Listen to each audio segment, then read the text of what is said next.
Please subscribe to 7 Media. అందరికీ తెలిసిందే first రోజు రిలీజ్ పరంగా చాలా ఇబ్బందులు పడ్డారు. ఎస్పెషల్లీ ఏషియన్ గ్రూప్ కానీ ఎస్బీసీ కానీ సినిమాని మీకు బాయ్కాట్ చేసినట్టు పనిచేశారని చేశారు కూడా. సో ఏంటండి ఏం జరుగుతుంది అసలు? అంటే మీరు కూడా శశి గారు ఒక లెటర్ కూడా రిలీజ్ చేశారు. బట్ ఈ సమస్య ఎప్పటికి రిజాల్వ్ అవుతుంది? ఎందుకంటే నెక్స్ట్ మీ డిస్ట్రిబ్యూషన్ నుంచే వచ్చే పెద్ద కూడా ఉంది. Yes, it's true only that some difference of opinions were there between the exhibitors and the producers, and ఇది ఇప్పుడు నుంచో జరుగుతుంది. ఈ విషయం అందరికీ తెలిసిన విషయమే. సింగిల్ స్క్రీన్స్ కూడా పర్సంటేజ్ బేసిస్లో తీసుకోవాలి కంపల్సరీగా, లేకపోతే మాకు వర్కౌట్ కావాలని వాళ్ళు చెప్పడం జరిగింది. అలా చేస్తే కొద్దిగా మాకు ఇబ్బంది అవుతుందని ప్రొడ్యూసర్స్ కూడా చెప్పడం జరిగింది. కానీ వాళ్ళు ఒక యూనిలేటరల్ డిసిషన్ తీసుకున్నారు. 1st May నుంచి అలా అవుతేనే మేము ఇస్తాం థియేటర్స్, లేకపోతే లేదు అనే విషయం. సో అది కరెక్ట్ కాదు అని చెప్పి ఛాంబర్ వాళ్ళు ఒక మీటింగ్ పెట్టి కూర్చొని డిస్కస్ చేసుకున్నాము. అప్పుడు దాకా యాజ్ ఇట్ ఈజ్ ఇండస్ట్రీ అనేది ప్రాబ్లమాటిక్స్ సిచ్యువేషన్లో ఉంది. చాలా థియేటర్ గోయింగ్ ఆడియన్స్ కూడా చాలా తగ్గిపోయి తక్కువ మంది వస్తున్నారు. సో ఏదో సొల్యూషన్ తీసుకుంటే బాగుంటుంది అన్న ఉద్దేశంతో కన్సెన్సస్ ఒక డిసిషన్ తీసుకుందాం అనేది ఛాంబర్ వాళ్ళ కోరిక అది. సో దాని ప్రకారంగా మీటింగ్స్ అనుకున్నాం, అది వర్కౌట్ అవ్వలేదు. బట్ రేపు 8th of May there is a very important comprehensive meeting. So I think in that meeting everyone will discuss their issues and problems, and I'm sure a solution will come to it. అయితే 1st May నుంచి వాళ్ళు అన్నారు కాబట్టి మేము ఇవ్వము అని చెప్పడం జరిగింది. So 30th April late night దాకా కూడా డిస్కషన్స్ జరిగాయి, కానీ పాజిటివ్గా కంక్లూడ్ అవ్వలేదు. మాకు ఈ సినిమా వరకు ఇది చేయకుండా ఉంటే బాగుంటుంది, ఎందుకంటే May 1st హాలిడే కూడా. So we should not lose the audience will be disappointed. ఎందుకంటే ప్రతి థియేటర్లో కొంత లాయల్ ఆడియన్స్ ఉంటారు, అదే థియేటర్కి వెళ్ళి చూస్తుంటారు. సో వాళ్ళు డిసప్పాయింట్ అవుతారు కాబట్టి కొద్దిగా కన్సిడర్ చేస్తే బాగుంటుంది అన్నారు. అది డిస్కషన్స్ ఏమో లేట్ అయిపోయింది, అవ్వలేదు. So but yesterday again the discussions continued and they agreed, and from today onwards they have agreed to give it. So ఫైనల్గా అనేది ఇది ఒక సొల్యూషన్ అనేది వస్తుందని గ్యారంటీ రావాలి. ఎందుకంటే it's not that they are outsiders are the producers are outsiders, అందరూ industry వాళ్ళే. సో ఎవరికి ఇబ్బంది లేకుండా అందరికీ విన్ సిచ్యుయేషన్ లాగా ఉండేలాగానే ఒక డిసిషన్ అనేది 100% అందరు పెద్ద ఇండస్ట్రీ పెద్దలు ఉంటారు కాబట్టి ఒక కంక్లూడ్ అవుతుందని కోరుకుంటున్నాను. ఎగ్జిబిటర్స్ చాలా గట్టిగా నిలబడ్డారు. ఆల్మోస్ట్ ఇది 2nd టైం అనుకుంటా ఇష్యూ రేస్ చేయడం. అండ్ ప్రొడ్యూసర్స్ కూడా చాలా అంతే స్ట్రాంగ్గా నిలబడుతున్నారు. అండ్ పెద్ద రిలీజ్ వస్తుంది కదా, ఆ సినిమా ఎంతవరకు రిజాల్వ్ అయ్యే అవకాశం ఉంది ఆ సినిమాకు ముందు? బికాస్ పెద్ద needs a very big release కదా.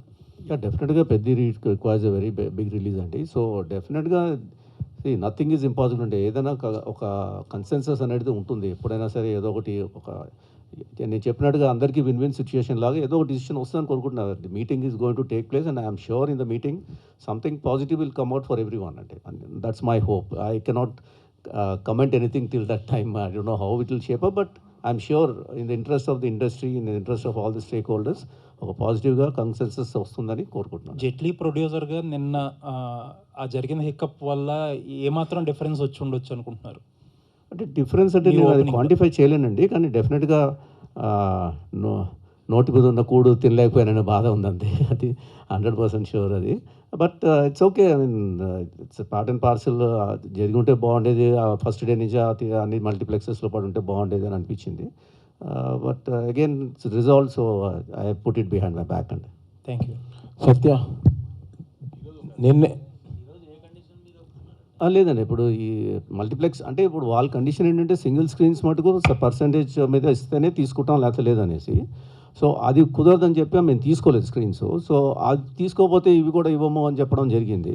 సో ఇప్పుడు ప్రస్తుతానికి మల్టీప్లెక్సెస్ వరకు మటుకు, ఎందుకంటే మల్టీప్లెక్సెస్ ఎట్లా పర్సంటేజే కదండి, దాన్ని ఆపడానికి ఏమి కరెక్ట్ కాదు కదా. సో అది వాళ్ళు కూడా రియలైజ్ చేసి ఉంటారు, వాళ్ళు ట్రై చేశారు, ఆయన ఒప్పుకుంటారేమో అని చెప్పేసి. ప్రొడ్యూసర్స్ ఆయన అన్నట్టుగా కొంచెం స్ట్రాంగ్గానే ఉన్నారు కాబట్టి అందరూ, it's not my individual decision కదా, it's all producers put together will take the call అండి. అందుకని సో మల్టీప్లెక్సెస్ వరకు ఒప్పేసుకున్నాను. సత్య గారు నిన్నే స్మూత్ ల్యాండింగ్ అయింది, జెట్లాక్ అయిపోయిందా? హీరోగా ఫస్ట్ సినిమా చూశారు మిమ్మల్ని మీరు, మీ జెట్లాక్ అయిపోయి చేసిన సత్య గారు ఏంటంటే ఫస్ట్ టైం నిన్న చూసినప్పుడు ఫస్ట్ షో స్క్రీను జనాల్లో మీకు ఎలా అనిపించింది? చాలా బాగా అనిపించిందండి. మీ రియాక్షన్? చాలా హ్యాపీగా అనిపించిందండి. వాళ్ళు అంటే నాకు బేసిక్గా ఏంటంటే చేసిన వర్క్ అలా చూసుకుంటూ వాళ్ళు నవ్వుతుంటే చాలు, నేనే మురిసిపోతాను లోపల. అంతే, అలా ఫీలింగ్ ఉంటుందండి అంతే. సత్య గారు, ఇందాక గుండు సుదర్శన్ గారు ఫ్యాన్ బేస్ అన్నప్పుడు ఒక చిన్న ఎక్స్ప్రెషన్ ఇచ్చారు మీ డైరెక్టర్తో కలిపి. ఇందాక మీ ప్రొడ్యూసర్ గారేమో హీరో అంటే కొంచెం ఏదో ఇబ్బంది పడ్డారు. ఏంటి ఇంకా యాక్సెప్ట్ చేయట్లేదా హీరో అనేది, లీడ్ అనేది? నిజంగా నీకు తెలీదా చెప్పు? హీరోగా చేశాను, నువ్వు ఫోన్లో అడిగావు నన్ను, మరే ఇక్కడికి వచ్చి అడుగుతావు మళ్ళీ. సో కాదు, హీరోగా నేను అంటే ఇది ఏదో ఒక ఎక్స్పెరిమెంటల్ హీరోయే. నేను ట్రైలర్స్ చూసినా సినిమా చూసిన వాడు కూడా ఏంటంటే కామెడీగా చేస్తూనే హీరో, అంతేగాని సెపరేట్ హీరో అలా కాదు. నేను చెప్పినట్టు హీరోయిక్ ఇమేజ్ ఉన్న కమెడియన్. అంటే సత్య గారు, చాలామంది ఫిలిం నగర్లో మీకోసం నిజంగానే కథలు పట్టుకొని తిరుగుతున్నారు. అంటే మీరు హీరోగా చేస్తారేమో అని.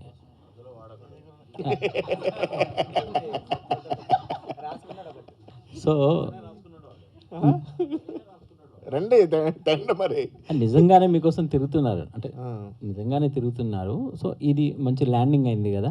అంటే మీరు ఇంపార్టెన్స్ క్యారెక్టర్స్ చేస్తూనే మంచి సబ్జెక్టులు వచ్చినప్పుడు ఈ లీడ్ క్యారెక్టర్ అనేవి కంటిన్యూ చేస్తారా? సార్ అంటే బేసిక్గా ఒకటి అనుకున్నాను సార్, నేను కామెడీ రోల్స్ ఇప్పుడు ఏవైతే కామెడీ రోల్స్ వరుసగా బిజీగా ఉన్నాను, ఇప్పుడు కామెడీ రోల్స్ చేస్తున్నానండి. ఇంకా అప్రోచ్ అవుతున్నారు నాకు. ఇప్పుడు ఏంటంటే కామెడీ రోల్స్ కూడా సెలెక్ట్ చేసుకుని ఒక వెసులుబాటు వచ్చింది ఫస్ట్ బిగినింగ్ కెరీర్ నుంచి ఇప్పుడు వరకు. సో ఇప్పుడు అవి సెలెక్టివ్గా అంటే నాకు నచ్చి, ఇప్పుడు ఆడియన్స్ ఏంటంటే నన్ను ప్రేమగా చూసుకుంటున్నారు, ఇప్పుడు చూస్తున్నారు, వాళ్ళు ఇష్టపడుతున్నారు, వాళ్ళ ఇష్టం నాకు తెలుస్తుంది. సో అంతే రెస్పాన్సిబుల్గా వాళ్ళ కోసం చేయాలి నేను. అలాగే హీరో అనేది ఏంటంటే నేను పర్టికులర్గా నాకు నచ్చిన సినిమాలు చేద్దామని, అది ప్రేక్షకులకు నచ్చితే లేదు కూడా తెలియదు. సత్య గారు, మీరు లీడ్గా చేసిన వివాహ భోజనం ఓటీటీలో రిలీజ్ అయింది అప్పుడు. సో ఇది థియేట్రికల్గా ఇదే మీ ఫస్ట్ సినిమా అనుకోవచ్చు లీడ్గా. సో అంటే అమలాపురంలో మీరు అక్కడ చాలా సినిమాలు చూసి ఉంటారు థియేటర్స్లో అలా. సో లీడ్తో మీ ఫ్యామిలీతో అలా చూడాలి, ఊరు వెళ్ళాలని అనిపించింది ఏమన్నా? అనిపించింది కానీ కుదరదు, ఎందుకంటే ఇక్కడ షూటింగ్లు అవి ఉన్నాయి, ఇప్పుడు ప్రమోషన్ చేయాలి. ఓకే, రితేష్ గారు, ఇందాక స్పీచ్లో మీరు అంటే ఫీడ్బ్యాక్ తీసుకున్నాను అని కూడా అన్నారు. సో అంటే ఎనీ ఫిలిం పాజిటివ్ ఉండొచ్చు, నెగిటివ్స్ ఉండొచ్చు, ఎనీథింగ్ రివ్యూస్ నుంచి కూడా వస్తుంటాయి. సో ఈ సినిమాకి సంబంధించి ఎలాంటి ఫీడ్బ్యాక్ తీసుకున్నారు? ఎస్పెషల్ కొంతమంది సెకండ్ హాఫ్లో కొన్ని కంప్లైంట్స్ కూడా చెప్పారు, తీసుకున్నారు. ఈ సినిమా నుంచి మెయిన్ ఫీడ్బ్యాక్, నెక్స్ట్ సినిమాలో ఒక్క కామెడీ డైలాగ్ కూడా ఉండొద్దు అని ఫిక్స్ అయ్యాను. సో నెక్స్ట్ హారర్ చేస్తున్నాను, సో అసలు మీకు కామెడీ ఉండదు నెక్స్ట్ సినిమాలో, అది నా మెయిన్ ఫీడ్బ్యాక్. అన్నారు కదా సెకండ్ హాఫ్ మీద కమెంట్ చేస్తున్నారండి. ఇట్స్ డిఫరెన్స్ ఆఫ్ ఒపీనియన్ అండి. కొంతమందికి చాలామంది ఫస్ట్ హాఫ్ బాగుంది అన్నారు, చాలామంది సెకండ్ హాఫ్ కూడా బాగుంది అన్నారు. కొంతమంది నాకు సెకండ్ హాఫే బాగా నచ్చింది ఫస్ట్ హాఫ్ మీద అన్నారు. So every individual have got their own liking and taste and everything. So నాకు నచ్చిన సినిమా మీకు నచ్చకపోవచ్చు, మీకు నచ్చింది నాకు నచ్చకపోవచ్చు. So it's difference of opinion. It's good thing that people are liking. There are people are liking both the parts and then some of them are liking first part or second part. At the end of the day audience అనేవాళ్ళు వాళ్ళు చూసి ఓవరాల్గా బయటకు వచ్చిందా what is their feeling అనేది important మాకు. అది we are satisfied with that. Riteish గారు, అజయ్ గారు రోల్ చూస్తే Kingfisher Vijay Mallya role గుర్తొచ్చింది కొంచెం. దాని ఇంప్రెషన్ తీసుకుని చేశారు. ఇన్స్పిరేషన్ అదే అండి, ఆయన ఇన్స్పిరేషన్ నుంచే తీసుకొని అదే. ఇంకా మెహుల్ చౌస్కీ అనే ఒకటి అలా ఒక ఇద్దరు ముగ్గురు మిక్స్ చేసి దాన్ని బట్టి చేసింది. నెక్స్ట్ మత్తు వదలరా 3 తీస్తారేమో అనుకుంటే మీరు మత్తులో దింపేస్తా అంటారు సార్, ఫుల్ హర్రర్గా. అవునండి, బ్రేక్ కావాలి కామెడీ నుంచి, సో హారర్ చేద్దాం. అజయ్ గారు చెప్పండి. సార్, ప్రజాపతి క్యారెక్టర్ మీకు చెయ్యడం రానా గారు అది మీకు చెప్పడం ఎలా అనిపించింది సార్? అండ్ ఈ క్యారెక్టర్ని పుల్ చేయాలి, టేకప్ చేయాలి అన్న థాట్ ఎక్కడి నుంచి వచ్చిందంటే వాటి? నేను ఇంతకుముందు చెప్పాను కదా, నేను రితేష్ రానా ఫ్యాన్ అని చెప్పి. సో అన్నీ పక్కన పెడితే నాకు యూజువల్గా జుబ్బాలు, విలేజ్ విలన్లు ఎక్కువైపోయినాయండి. సడన్గా రితేష్ మల్టీ బిలియనియర్ అని చెప్పి అన్నాడు. అక్కడ పడిపోయారా సార్? మంచి బట్టలు ఇచ్చారు, చక్కగా ఒక ఛాంబర్ ఇచ్చారు నాకు కూర్చోడానికి. So what else? కొత్తగా ఉంటుంది కదా కంప్లీట్గా. అంటే నేను ఎప్పుడు చేయలేదు బేసికలీ. సినిమా అంతా కూర్చొని ఉండొచ్చు, ఫైట్లు లేవు, అన్ని రియాక్షన్స్, డైలాగ్సే. ఇంకేం కావాలండి చేయడానికి చెప్పండి. సో మీరు ఎంత ఎంజాయ్ చేశారు సార్ ప్రజాపతి క్యారెక్టర్ని? నేను చాలా త్వరగా చేశానండి. ఎందుకంటే అంటే రితేష్ రానా స్పెషల్ ఏంటంటే ప్రతి క్యారెక్టర్ నుంచి ఒక కోకినెస్ వస్తుంది. సో యూనిక్గా మాట్లాడుతుంటారు వాళ్ళు, యూనిక్గా బిహేవ్ చేస్తుంటారు. ప్రాబబ్లీ రైట్ ఫ్రమ్ మత్తు వదలరా మీరు చూస్తే అన్నీ కూడా క్యారెక్టర్స్ అన్నీ కూడా చాలా కొంచెం క్రేజీగానే ఉంటాయి. బాగా ఎంజాయ్ చేస్తానండి. ఈ టీం మొత్తం, the whole team, right from Teja కానీ, డైరెక్షన్ డిపార్ట్మెంట్ కానీ, అందరు కానీ, సోమ, వీళ్ళందరూ కూడా నాకు ఇష్టం ఈ టీంతో పనిచేయడం బేసికల్గా. All the very best and Riteish గారు. రితీష్ గారు ఉన్న ఒక్క సాంగ్ని ఎండ్ క్రెడిట్స్కి పెట్టేశారు. అది కొంచెం మధ్యలో డ్రీమ్ సాంగ్ కిందన్నా వేస్తుంటే బాగుంటుంది అనిపించింది. మీకు అనిపించలేదా? లేదండి, అసలు ఎండ్ కూడా పెట్టొద్దన్నా నేను, కానీ కంపల్సరీ ఉండాలని పెట్టించి. ఎందుకు రితీష్ గారు, ఎందుకనండి ఏదండి సాంగ్? అంటే బేసిక్గా తీసింది అది ప్రమోషనల్ కానీ, సో ఎండ్కి అసలు ఆ సాంగ్ పెట్టొద్దనే ఐడియా, కానీ చెర్రీ గారు లేదు ఉండాలి అగ్రిమెంట్ అది అని చెప్పారు, సో పెట్టారు. రితీష్ గారు, సార్ ఇప్పటిదాకా మీ అన్ని కాంబినేషన్స్ చెర్రీ గారితోటే ఉన్నాయి. ఆ చెర్రీ గారి కాంపౌండ్ నుంచి బయటకు వచ్చి ఏమన్నా ప్లాన్ చేస్తున్నారా? నెక్స్ట్ 2 సినిమాల వరకు లేదండి, దాని తర్వాత హారర్ ఫిలింది కూడా విత్ చెర్రీ గారే కదా అది?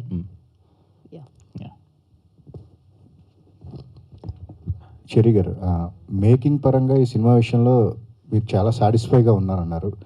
అంటే నిదానంగా కూడా ఈ సినిమా రీచ్ అవుతుంది ఇంకా ఆడియన్స్కి అని చెప్పేసి ఎట్లా అనుకుంటున్నారండి ఇప్పుడున్న సిచ్యువేషన్స్లో?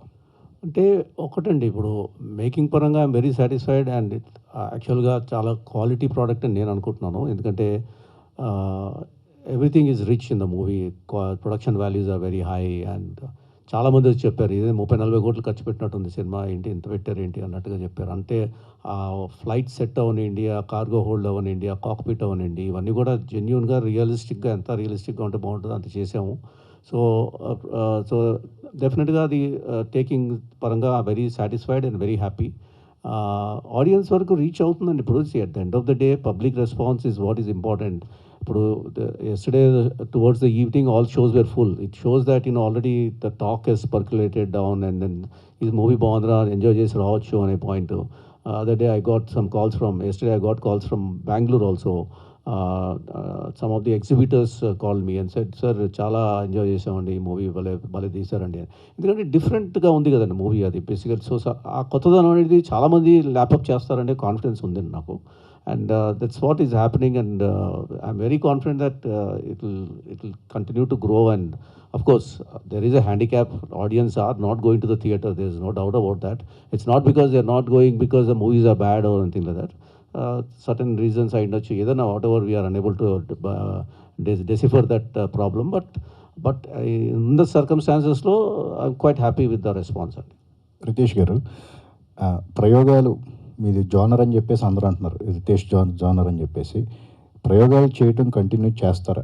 అంటే ఫీడ్బ్యాక్ ఇవన్నీ చూసిన తర్వాత, ఇందాక అన్నారు కామెడీ పెట్టకూడదు అని చెప్పేసి అన్నారు, బట్ ఎక్స్పెరిమెంట్స్ అనేది కొనసాగుతూనే ఉంటుంది. అట్లా కామెడీ పెట్టదని జోక్గా అన్నానండి. సో బేసిక్గా ఫీడ్బ్యాక్ అనేది మనం ఎవాల్వ్ అవ్వడానికి ఎప్పుడు ఇంపార్టెంటే.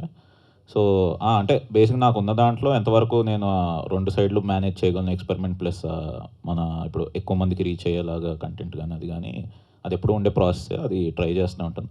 సో నెక్స్ట్ మాత్రం ఇట్స్ జానర్ బేస్డ్ ఫిలిం కాబట్టి, ప్యూర్ హారర్ బేస్డ్ కాబట్టి అందులో అదొకటి ఉంటుంది. దాని తర్వాతది I will keep in mind. అంటే ఇలాంటి జానర్కి చూసే ఆడియన్స్ కూడా కొంచెం తక్కువే ఉన్నారని చెప్పి భావిస్తున్నారు ఎట్లాగా మీరు నిదానంగా? అంటే ఇలాంటి ఇప్పుడు ఇది తీసిన ఈ కైండ్ ఆఫ్ దానికి కూడా ఏంటంటే మెల్లమెల్లగా పెరుగుతూ ఉన్నారు. అంటే నేను బేసిక్గా ఫస్ట్ మతోల్రా తీసినప్పుడు కూడా అంటే ఆ జానర్కి అంతమంది ఉంటారని నాకు డౌట్ ఉండింది, కానీ బేసిక్ ఫస్ట్ సినిమా కాబట్టి తీస్తారనగానే మెయిన్ మనకి సినిమా ఓకే అవ్వాలి కాబట్టి అది. సో అది తీసిన తర్వాత అంటే అప్పుడు నాకు అర్థమైంది, అంటే ఓకే చూస్తున్నారు ఇది, కానీ కొంచెం మనం కరెక్ట్గా బ్యాలెన్స్ చేస్తాం. ఎందుకంటే 2019 రిలీజ్ అయ్యే టైంకి బేసిక్గా డ్రగ్స్ అనే గురించి కూడా పెద్దగా అంతమందికి ఎక్కువ వెళ్ళలేదు ఆ point of view. Drug culture కానీ ఇలా ఉంది ఏంటి ఇది అని. కానీ అదే వాళ్ళకి ఎంజాయ్ చేశారు. అంటే నేను మామూలుగా యూత్ వీళ్ళు ఎంజాయ్ చేస్తారు అనుకున్నా, కానీ ఆల్మోస్ట్ 50-60 ఇయర్స్ వాళ్ళు కూడా చూసి ఎంజాయ్ చేశారు. చాలామంది నాతో మాట్లాడారు కాబట్టి ఓకే ఉన్నారు. అంటే కొంచెం మనం వాళ్ళు తగ్గట్టు ఏమన్నా చేస్తే బాగుంటుంది కదా అని ఒక ఐడియా. సో ఇప్పుడు బేసిక్గా ప్లాట్ బట్టే ఉంటుందండి. సో ఒకటి ఏమైనా వర్కౌట్ అయినప్పుడు చిన్న ఎక్స్పెరిమెంట్ చేయాలన్న ఒక చిన్న ఏమంటారు ఏదోలే అది వస్తుంది అనమాట చిన్నది. సో అలా ఉంటుంది. కానీ I try making different films. Okay, all the best. Thank you. లేడు, సత్య ఉండడు అండి నెక్స్ట్ సినిమాలో. సత్య ఉండడు, ఎవరు ఉండరు. సత్యాకి బ్రేక్ ఇస్తాం లేండి మేము. చెర్రీ గారు హలో చెర్రీ గారు, Nagendra Kumar. After all said and done, you must be appreciated for delivering a path breaking film sir. Really ఎందుకంటే మనకి ఇలాంటి సినిమాలు తెలియవు. తెలుగు ప్రేక్షకులకి ఈ ఫ్లైట్లో జరిగే ఇష్యూస్ హాలీవుడ్లో ఎక్కడ వచ్చి ఉంటాయేమో కానీ but this is a kind of film that is a new experience really for auditoriums and audience as well. నేను మిమ్మల్ని సత్యాన్ని ఒకే కామన్ క్వశ్చన్ అడుగుదాం అనుకుంటున్నా. అదేంటంటే ఇప్పుడు హితేష్ రాణా గతంలో చేసిన సినిమాల బేస్ మీద తను చెప్పిన కంటెంట్ని మీరు పూర్తిగా అర్థమయ్యి మీరు ఇమాజిన్ చేసుకుని చేశారా, లేకపోతే Ritesh Rana will deliver goods no problem, he can do whatever he imagines అన్న పారాడైమ్లో వెళ్ళారా సార్? సార్ ఇప్పుడు చెప్పాలంటే డెఫినెట్గా ఆయన చెప్పినప్పుడు ఒక ఇలా ఉండొచ్చు అని అనుకోవడం అంటే సహజమే అండి. డెఫినెట్గా ఇలా తీస్తాడని చెప్పి, కానీ more than that the confidence in him is what makes me say yes to him. Because కొంచెం ఆయన చెప్పేది నెరేషన్ నాకు అర్థమయ్యేలాగా చెప్తాడు, అంటే నాకు ఎలా ఉండబోతుంది అనేది కొద్దిగా విజన్ లాంటిది చెప్తాడు కాబట్టి అంతవరకు నేను గ్రాస్ప్ చేసుకుంటా. తత్మాది ఇంకా ఆయన దాన్ని డెఫినెట్గా ఇంప్రూవైజ్ చేసి ఇంకా బెటర్గా చూపెడతాడు కాన్ఫిడెన్స్ ముందు నుంచి నేను అనుకున్నాను. అలా ప్రతి సినిమాలో చేసి చూపించాడు. So the crux of the movie, the concept of the movie ఇది బాగానే ఉంది, చేస్తే బాగుంటుంది అని అనిపిస్తే చాలు. నేను ఇంకా rest of the thing I leave it to him and leave the ball in his court అండి. ఓకే సత్య, ఆయన మీద నమ్మకమే. కథ అర్థమైందే చెప్పినప్పుడు నీకు? కథ నాకు అంటే పూర్తిగా అర్థం కాలేదండి, నిజంగా అర్థం కాలేదు. తర్వాత చేస్తున్నప్పుడు అర్థమైంది సార్. ఓకే, అంటే రెగ్యులర్ ఫార్మేట్ కామెడీ అవన్నీ మీకు చెప్పగానే అర్థమైపోతాయి. బట్ ఇందులోని అంతా కూడా directors imagination and directors total ఆయన తాలూకా కాన్సెప్ట్ కాబట్టి అంత బాగా మీకు ట్రాన్స్లేట్ అయిందా అని నాకు డౌట్ వచ్చింది సినిమా చేస్తున్నప్పుడు. క్యారెక్టర్ పరంగా నాకు అర్థమైంది సార్, నా క్యారెక్టర్ పరంగా నాకు అర్థమైంది. ఓకే, తను ఏం చేస్తాడంటే twisted screen place, that's what I must, కొంచెం హిడెన్ డీటెయిల్స్ అలాంటివి పెడుతూ ఉంటాడు. అవి చాలా మందికి ఇప్పుడు అర్థం అవ్వదు, అందులో నేను ఒకడండి. నేను అదే అంటే నేను తనకు చెప్పేది అదే, అంటే చాలామంది ఇప్పుడు నీకులా ఆలోచించే ఆడియన్స్ ఉండరు అని చెప్తూ ఉంటాను. బట్ కానీ కొత్తగా ట్రై చేయాలండి ఎప్పటికప్పుడు. Very good, very good. Rana గారు, ఇప్పుడు ఈ కైండ్ ఆఫ్ ఫిల్మ్స్ ఒక మల్టీప్లెక్స్ ఆడిటోరియంకి లేదా కొంచెం A class towns some people may understand fully or may not also ఫ్లోని దాని gimmicks twist and turns in the film. But when it goes to B and C, వాళ్ళు ఈ kind of jugglery in screenplay అర్థం చేసుకుని సినిమాని enjoy చేయగలరని నమ్మకం మీకు ఉన్నదా సార్? అంటే అంతవరకు ఆలోచించలేదు సార్. బేసిక్గా టార్గెట్ ఆడియన్స్ ఎప్పుడు నాకు ఇంట్లో అంటే ఇది రాసుకున్నప్పుడు కూడా బేసిక్గా టార్గెట్ ఆడియన్స్ వచ్చేసి నేను ఒక పర్టికులర్ సెట్ ఆఫ్ వీళ్ళే మన టార్గెట్ ఆడియన్స్ అన్నట్టే బేసిక్గా ప్లాన్ చేశాను. మీరు అన్నట్టు అది మరి అర్థం చేసుకుంటారా లేదా అని తెలుస్తుంది. సో దాన్ని బట్టి అది తీసుకొని ఫీడ్బ్యాక్ అవి తీసుకుని నెక్స్ట్ ఎలా వెళ్ళొచ్చు, అందరికీ రీచ్ అయ్యేలాగా, ఎక్కువ మందికి ఆ కంటెంట్ రీచ్ అయ్యేలాగా ఎలా వెళ్ళొచ్చు అది కూడా ప్లాన్ చేస్తున్నాను. Very good, very good.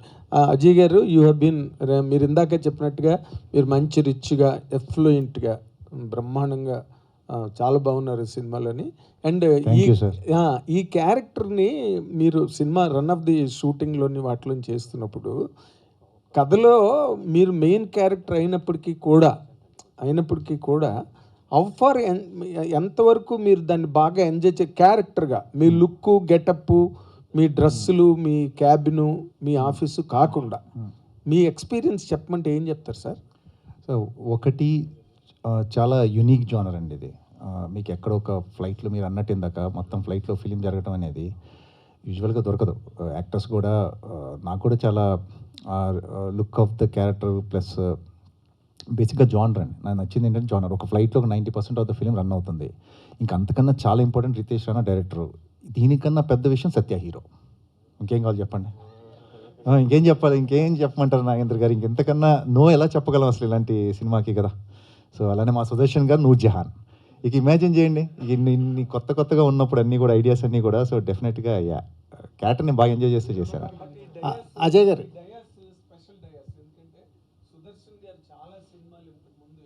సినిమాలు చేశారు కానీ ఈ రోజున ఆయనకు కూడా ఒక సముచిత స్థానం ఇచ్చి ఆయనకు ఒక కుర్చీ వేసి ఆయన కూడా ప్రెస్ మీట్లో కూర్చోబెట్టే ఒక ఇంపార్టెంట్ క్యారెక్టర్ ఎపిసోడ్లో మెయిన్ పార్ట్ అయిన క్యారెక్టర్ని ఆయన చేయించి ఆయన ఇక్కడికి రావడం మేము మొదటిసారి చూడటం.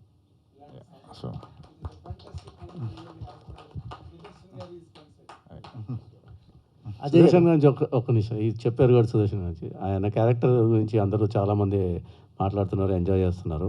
కానీ ఆయన క్యారెక్టర్ వల్ల నాకు ఒక చిన్న డిసడ్వాంటేజ్ జరిగింది. అది ఏంటంటే దుబాయ్లో ఈ సినిమాని బ్యాన్ చేశారు, యూఏలో. యా, ఎందుకంటే వాళ్ళు సెన్సార్ ఆఫీసర్స్ ఏమని ఫీల్ అయ్యారంటే మరీ మా అరబ్స్ని కొద్దిగా హేళన చేస్తున్నారు అన్నట్టుగా ఫీల్ అయ్యారు. ఎందుకంటే మాటికి బాత్రూమ్ పరిగెత్తుంటాడు కదా బాత్ సినిమాలో. నూర్జహాన్ గారు ఆ పని చేశారు సార్ మీరు సినిమాకి, చూడండి ఎంత పని చేశారు మీరు. నాకు నా సినిమా ఒకటి ఇక్కడ ఫస్ట్ డే కాకుండా అక్కడ కూడా బ్యాన్ అయిపోయింది. సో అది ఒకటి చెప్పాలి. అంటే కాదు సార్, వాళ్ళు మాటిమాటికి ప్రాబ్లం ఉంటే వాష్రూమ్కి వెళ్ళరా ఏంటి? అది మనం క్వశ్చన్ చేసే క్వశ్చన్. సుదర్శన్ గారు, ఈ ఎక్స్పీరియన్స్ మీరు 100% మీడియాతో షేర్ చేసుకోవాలి సార్. అలాంటి క్యారెక్టర్ మీరు చేసినందుకు, రాణా గారు మీకు అలాంటి క్యారెక్టర్ ఇచ్చినందుకు, what is your experience in the total episode? Because why I'm asking you this, you're a highly academic person, మీరు పెద్ద చదువుకున్నారు, ఐ నో దట్. కాబట్టి మీరు అనలైజ్ చేస్తే వినాలని ఉంది సార్ నాకు. Thank you so much for all the words said by you. Right from the beginning, you know very much about me. Ritesh Rana has got a special, అంటే ఒక ఎడ్జి ఒకటి ఉంది ఆయనకి నా గురించి. ఈయన ఏదో ఇలా ఉండిపోయాడు పాపం, చాలా కాలంగా ఎంతో సీనియర్ అనే ఒక ముద్ర తప్ప ఒక మంచి క్యారెక్టర్స్ పడిన సినిమాలు ఆడకపోవటం, లేకపోతే కొన్ని పడినవి బాగున్నాయని పేరు వచ్చినా కూడా తర్వాత డైరెక్టర్స్ కంటిన్యూ కాపాడటం, ఏదో అట్లా జరుగుతూ వచ్చింది. బట్ మీరు అన్నట్టుగా it's a special honour that he has given me by giving this role for me in this film.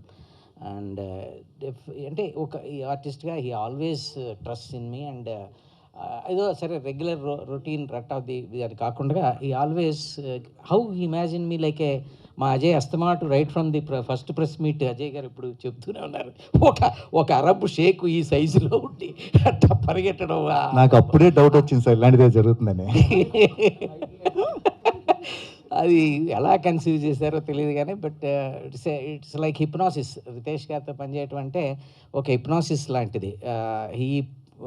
అది కాదు మనం వేరే అది అయిపోతాం అంతే, ఇది కాదు అది అయిపోవటం అనేది ఓ చిన్న hypnosis.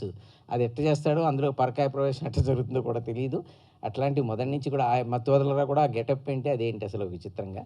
So I'm so fortunate enough by all your blessings and best wishes I got directors like Ritesh Rana garu. Thank you so much for this.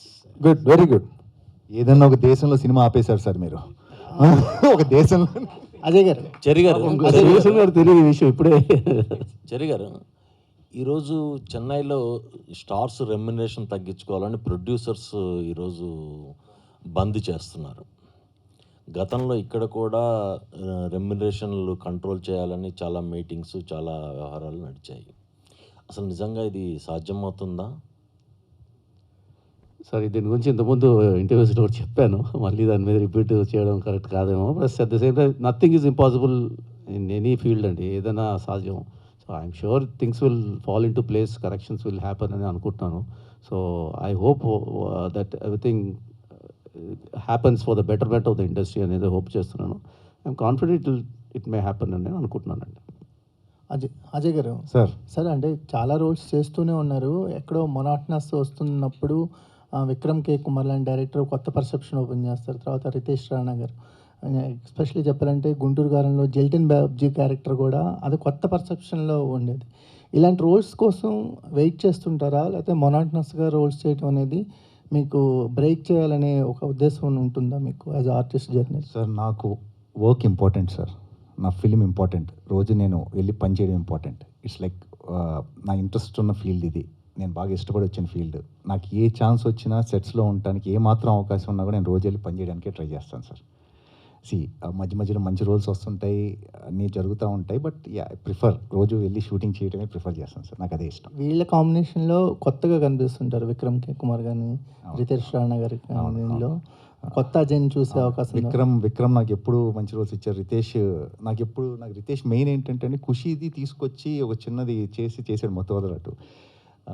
That's a big thing. అంటే ఆఫ్టర్ 25 years నేను చేసిన తర్వాత కూడా one director చేసినంత తీసుకొచ్చి పెట్టాడంటే, so that's nice, that felt very nice, very heart warming అనిపించింది నాకు.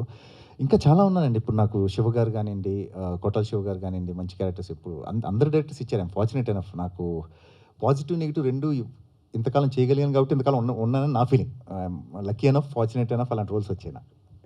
సత్య గారు, సరే మీరు మెయిన్ లీడు అనే పదాన్ని తీసుకున్నట్టుగా అనిపించట్లేదండి. మెయిన్ లీడ్ కాదండి, నాకు నచ్చి చేస్తున్నాను అంటుంటారు కదా, కానీ పోస్టర్ వాల్యూ అనేది ఒకటి ఉంటుంది. పోస్టర్ మీద ఎవరున్నారు అనేది కూడా మనకి మార్కెటింగ్ కానీ లేదా టికెట్స్ తగ్గడానికి కానీ అదొక ఆస్పెక్ట్గా ఉపయోగపడుతుంటుంది కదా. ఈ పోస్టర్ వాల్యూగా టర్న్అవుట్ అయినప్పుడు ఆ ప్రెజర్ని ఏమన్నా తీసుకుంటారా?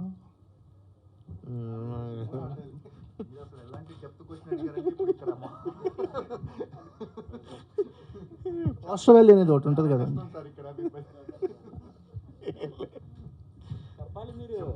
ఏం చెప్పను, పోస్టర్ వాల్యూ నేను ప్రెషర్ ఏం తీసుకోవట్లేదండి. అవును, కనీసం 6 ప్యాక్ అన్నా మెయింటైన్ చేయాల్సి. అవును సార్. రితేష్,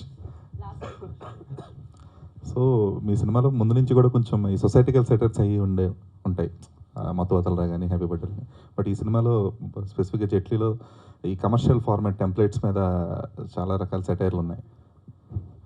అంటే ఇందులో కూడా ఉన్నాయండి. మీరు ఇప్పుడు బేసిక్గా అజయ్ గారి క్యారెక్టర్, దాని తర్వాత అదే మేజర్ సెటైర్ మామూలుగా. సో మొత్తం అంటే ఉంటాయి కానీ అది ఇన్బిల్ట్గా అలా మిక్స్ అయి ఉంటుంది. కమర్షియల్ హీరో మీద సెటైర్ ఏం కాదండి. నాకెప్పుడు సత్యాన్ని అలా ఒక కమర్షియల్ హీరోలా చూద్దాం అనేది ఒక ఐడియా ఉంటుంది. సో అలా సత్య చేస్తే ఎలా ఉంటాయి అవన్నీ అని చెప్పి, ఇప్పుడు నాకు నచ్చిన కొన్ని సినిమాలు కానీ, బేసిక్గా నాకు టామ్ క్రూజ్ మిషన్ ఇంపాసిబుల్ చాలా ఇష్టం. సో అసలు అది సత్య చేస్తే ఎలా ఉంటుంది అనేది ఐడియా నుంచి వచ్చింది. అందుకే హెయిర్ స్టైల్ నుంచి అంతా కూడా అదే స్టైల్లో పెట్టాను అనమాట. దాంతోపాటు కొంచెం మిక్స్ ఏంటంటే అట్లా చిన్న బిల్డప్స్ అవి, ఎందుకంటే ఈ సినిమాలో నాకు ఈ స్టోరీలో ఆ స్కోప్ కనిపించింది. ఇప్పుడు వేరే దాంట్లో అంత బిల్డప్స్ అలా ఇస్తే అది ఉంటుంది, కానీ ఇది వెళ్ళి ఆ జానర్లో ఏంటంటే సత్యాక బిల్డప్ ఇచ్చి ఆ కైండ్ ఆఫ్ అందులో చూడాలనేది ఐడియా. సో అందుకని అంటే స్పెసిఫిక్గా క్లైమాక్స్ షాట్లో దేవుడు కనిపించినప్పుడు క్లైమాక్స్ కదా ఆటోమేటిక్గా కనిపిస్తాడు, ఇలాంటి కైండ్ ఆఫ్ సెటైర్లు. సో మళ్ళీ ఎక్కడన్నా వేరే మేకర్స్ని కొంచెం ఏదో హట్ చేసే కైండ్ ఆఫ్ మేకర్స్ని హట్ ఎందుకు చేస్తాను. బేసిక్గా నేను మామూలుగా ప్రతి సినిమాలో అలా వస్తుందిగా, బాగుంటుంది, ఇందులో కూడా స్కోప్ ఉంది కదా అని చెప్పేసి. నెక్స్ట్ మైత్రిలోనే మళ్ళీ హనుమాన్ 2 కూడా ఉంది, అందుకే దానికి ఇది ప్రమోషన్లో కనపండి. చరి గారు, యాక్చువల్గా ఒకే లొకేషన్లో సినిమా అంటే కొంచెం జనాలు మొన్న ఫీల్ అవుతుంటారు. ఇట్లా పైగా ఫ్లైట్లో ఎప్పుడో 15 years బ్యాక్ గగనం లాంటి సినిమాలు చూసాం. దాంట్లో ఫ్లైట్ హైజాక్ అట్లాంటి సస్పెన్స్ డ్రామా ఉంటుంది కాబట్టి ఓకే. ఇలాంటి కామెడీ సబ్జెక్టు ఒకే లొకేషన్లో అన్నప్పుడు మీ ఇది ఏంటి? అదేనండి, చాలా పెద్ద ఛాలెంజ్ అనిపించింది. డెఫినెట్గా అది not going to be easy task అనిపించింది. సో ఛాలెంజ్ ఉంటేనే కదా కొంచెం ఇంకా ఎక్స్ట్రా ఎఫర్ట్స్ పడతాము, ఇంకా ఎక్స్ట్రాగా బెటర్మెంట్గా నెట్ రావచ్చు అనేది. సో చాలా యూనిక్గా అనిపించింది. చేస్తే బాగుంటుంది, సస్టైన్ చేయగలుగుతాడు అన్న కాన్ఫిడెన్స్, ఆడియన్స్ ఇంట్రెస్ట్ సస్టైన్ చేయగలుగుతాడు అని రితేష్ మీద కాన్ఫిడెన్సు. ప్లస్ అరే కంప్లీట్గా డిఫరెంట్గా ఉంది కదా, ఏదో ఒకటి వేరే చూపెడదాం ఆడియన్స్కి. ప్రతి రెగ్యులర్ ఫార్మాట్స్ వాళ్ళకి అలవాటు అయిపోయి ఉన్నాయి. ఆ రెగ్యులర్ ఫార్మాట్స్లో he's not a regular film maker, is always different. So చేద్దామనే ఉద్దేశంతోనే దిగాను అండి. సత్య గారు, సార్ బరువు బాధ్యతలు తీసి పక్కన పెట్టినట్టున్నారు ప్రమోషన్స్లో కూడా పెట్టారు కదా. ఇంకా హీరో అన్న ప్రెజర్ నుంచి ఇంతమంది అడిగారు, దాని నుంచి బయటకు వచ్చేసారా? అంటే ఈ సినిమా ప్రమోషన్ ప్రెజర్ ఏం లేదు సార్, హీరోగా ప్రెజర్ ఏం లేదండి. నిజంగా నేను మామూలు రెగ్యులర్ సినిమాలు చేస్తున్నట్టే, కాకపోతే ఇది కొంచెం ఎక్కువ లెంత్ ఉన్న క్యారెక్టర్. అంటే చెప్పినట్టు ఇంతకుముందు మీకోసం థియేటర్ జనాలు రావటం వేరు కదా, సినిమాలో మీరు ఉండటం వేరు, మీకోసం జనాలు థియేటర్ రావటం వేరు కదా. అంటే బేసిక్గా కాంబినేషన్ నుంచి వచ్చారు అనుకుంటున్నాను నేను. లేదు, మీకోసం వచ్చారు జనాలు. మీకు తెలుసా విషయం, మళ్ళీ అడుగుతున్నారు. రితేష్ గారు, 1 last క్వశ్చన్. అంటే వాట్ ఐ లవ్ అబౌట్ మత్తు వదలరా కానీ, మత్తు వదలరా 2 కానీ, ఈ హ్యాపీ బర్త్డే కానీ, ఇప్పుడు జట్లు కూడా మైన్యూట్ డీటెయిల్స్ ఉంటాయి. లైక్ స్క్రీన్ మీద కనిపిస్తాయి, చూసే ఆడియన్స్ తెలుస్తుంది. బట్ సెట్స్ జిప్ వేసుకో కానీ, లేకపోతే మిగతా డీటెయిల్స్ ఉంటాయి, 4K BSDK అని. సో అవన్నీ డీటెయిల్స్ వాళ్ళకి తెలియదు. యాక్ట్ చేస్తున్నప్పుడు మ్యాక్స్ ఎడిటింగ్ పార్ట్లో జాయిన్ అవుతావు కాబట్టి వాళ్ళకి తెలియదు. బట్ స్క్రిప్ట్ చెప్పేటప్పుడు మీరు ఆ ఇంటెన్షన్తో అవి ఎక్స్ప్లెయిన్ చేస్తూ చెప్తారా, or else anything you add to the during script? అప్పుడు బేసిక్గా నా ఫ్లోకి వీళ్ళకి డైలాగులు అర్థం కావు, ఇంకా అది చెప్తే ఏమీ అర్థం కాదు. అవైతే ఏమీ చెప్పనండి. మామూలుగా అవి బేసిక్గా మేము పోస్ట్ ప్రొడక్షన్లో జరిగే ఇవన్నమాట. అంటే మెయిన్ అంటే ఇప్పుడు ప్రొడక్షన్ డిజైన్ సంబంధించిన ఆ డీటెయిలింగ్ ఉంటుంది కానీ ఇప్పుడు ఆన్ స్క్రీన్ మీరు అన్నట్టు ఇప్పుడు అలాంటివి మాత్రం ఇప్పుడు ఆ లెటర్ ఉండేది, ఇప్పుడు బేసిక్గా సూసైడ్ నోట్ కావాలి, అది ఎవరు పట్టించుకోరు. మేము జస్ట్ అది ఎలా పెట్టినా అది సినిమాలో అలానే ఉంటుంది, దానిలో రాస్తే ఒకటి ఫన్నీగా ఉంటుంది కదా అని అలాంటివి యాడ్ చేయడం తప్ప అవి ఆల్రెడీ ప్లాన్ చేసి ఉంటాయి. ఈ స్క్రోలింగ్స్ కానీ ఇవి కానీ ఏంటంటే అక్కడ ఏం రాయకపోయినా పర్లా, మేమేదో రాస్తాం సర్లే సెకండ్ టైం బేసిక్ తర్వాత. అలాంటి యాడాన్స్ అన్ని సినిమాకి చాలా ప్లస్ అయ్యాయి, అంటే ఫన్ జనరేట్ చేయడానికి. సో ఆ యాడాన్స్ ఎవరు రాస్తారు, మీరేనా లేకపోతే టీమ్ అని నేను, తేజ అండ్ సోమ. సో మెయిన్గా తేజ ఎక్కువ డీటెయిలింగ్స్ వాటి మీద ఉంటుంది. Teja and Soma. Thank you. Right, ఇప్పుడు సుదర్శన్ గారు కూడా ఇప్పుడే తెలుసుకున్నారు ఆయన వల్ల జరిగింది అంత పెద్ద ప్రాబ్లం అని చెప్పి దుబాయ్లో. బాబు కాకపోతే if I'm permitted to say one thing, ఈ రితేష్ గారి దాంట్లో గెటప్ చేసిన తర్వాత ఇప్పుడు యంగ్ డైరెక్టర్స్ అందరూ నన్ను కొంచెం కొత్తగా చూడటం, ఈయనకు గెటప్ ఇవ్వచ్చు, ఆయన గెటప్ ఇవ్వడం జరుగుతుంది. That's why I'm happy. నేను త్వరలో దుబాయ్ కూడా వెళ్తున్నాను, మరి అయ్యో ఏం జరుగుతుందో చూద్దాం. జాగ్రత్త అండి, మీకు వీసా వస్తుందో లేదో, ఇక్కడ నుంచి అప్లై చేసుకోండి best. So thank you so much జట్లీ, ఫ్యామిలీతో వెళ్ళి ఎంజాయ్ చేయండి.